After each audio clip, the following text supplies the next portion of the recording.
Parole follow સ્કોડના Valia police સ્ટેશનમાં પ્રોહિબિશનના ગુનામાં છેલ્લા 6 વર્ષથી ફરાર વોન્ટેડ 2 આરોપીઓને ઝડપી પાડતી કાયદેસર કાર્યવાહી હાથ ધરી હતી। પેરોલ ફોલો જમ ફરાર આરોપી તથા નાસ્તા ફરતા આરોપીઓને પકડવા હાલ ભરૂચ પોલીસ દ્વારા ખાસ ઝુંબેશ હાથ ધરવામાં આવેલ છે।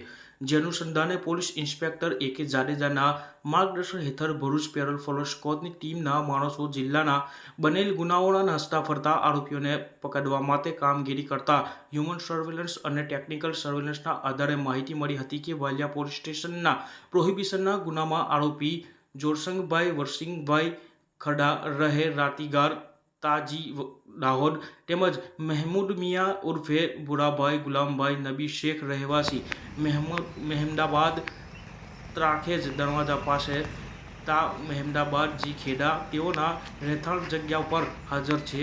જેથી સરહદ બાતમીને પગલે ભરૂચ પેરોલ ફોલો સ્કોડની ટીમના માણસોએ ભોપાભાઈ ગફુરભાઈ રાકેશભાઈ રામજીભાઈ અને સફરાજ મહેબૂબ તથા શામજીભાઈ કોરજીભાઈ અરવિંદભાઈ હિંમતભાઈ સહિતની પોલીસની ટીમો આરોપીઓના રહેઠાણ પર પહોંચી હતી અને તેઓને બાતમીવાળી જગ્યા પરથી ઝડપી પાડવામાં આવ્યા હતા।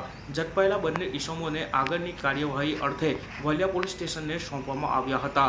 અત્રે ઉલ્લેખનીય છે કે પકડાયેલા બંને આરોપી વિરુદ્ધમાં ભરૂચ જિલ્લાના વાલિયા પોલીસ સ્ટેશન ખાતે પ્રોહિબિશન કલમ 65A E 98 મુજબનો નોંધાયેલ છે। 81 મુજબનો ગુનો નોંધાયેલ છે। જ્યારે આરોપી જોરસંગ વરસિંગ સામે દાહોદ જિલ્લાના લીમડી પોસ્ટે ખાતે પ્રોહિબિશન એક્ટ કલમ 65E 98 2 91 116B મુજબનો ગુનો નોંધાયો હતો। ત્યારથી જ તે ઉપરોક્ત ગુનામાં વોન્ટેડ હતો।